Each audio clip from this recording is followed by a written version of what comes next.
individuals. God has not called us to be weak-minded. God has not called us to be faithless. What has He called us to then? We'll get to that in a minute. Fear will cause you to do several things. Fear is caused by a number of things. One of the things that causes somebody to be afraid when it comes to the things of God is failure. We've heard it preached in message after message after message. We are afraid, not so much that we're going to fail sometimes, but that maybe, just maybe, God might fail us. Anybody ever felt like that before? Has anybody ever not wanted to do something, not wanted to step out in faith because you thought maybe God might fail you? Oh, I don't know about paying 20% tithes. What if God doesn't come through? Slap yourself. Say, wake up, buddy. God has never failed me.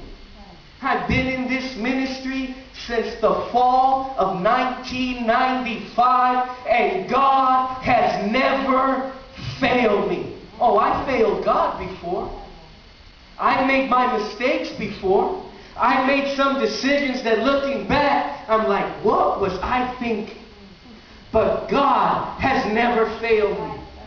Another thing that brings people to fear, that people use to allow fear to grip them and dictate their life, is they're afraid of commitment. They're afraid to commit themselves to somebody or something because they might get hurt. They might be offended. People might not like them anymore. God hasn't called us to be politicians. We're not running for mayor or president. God has called us to preach the uncompromised gospel of Christ. And if that means people don't like us, then so be it for the sake of the gospel. I'm going to do what God had called me to do. I don't have time to be afraid. Sometimes we're afraid of growth or change. Because if we grow, we're going to be held to a higher level of accountability. Then we can't use the excuse, well, I didn't know. I didn't know. It's the most favorite excuse of all of mankind. You get pulled over by a cop. Do you know how fast you were going? No, I don't. When you're going 85, you know what the speed limit is? No, it's 50. It's 55. I had no idea. You didn't see that big white sign you just passed? I was going too fast to see it.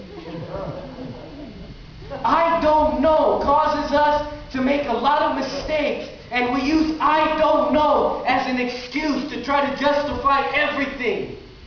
You can't claim your dog on your taxes. I didn't know that.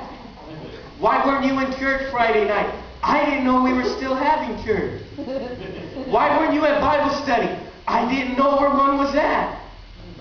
Why didn't you clean the house? I didn't know where any of the cleaning stuff was. I didn't know you wanted me to do it. Listen, when it comes to the kingdom of God, I don't know. It's not an excuse because it's written right here in black and white. I don't know.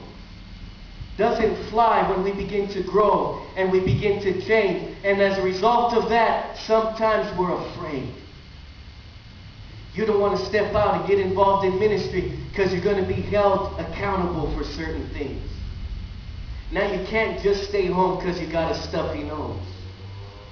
Now you can't just show up late because you stayed up too late the night before watching TV. We're afraid to change. Sometimes we're afraid to give. We don't want to give because what if I don't get it back? We don't want to give because what if I need it later? Yeah, save money for a rainy day. But most of the time when it rains, we don't go anywhere anyway. Might as well invest in the kingdom of God now.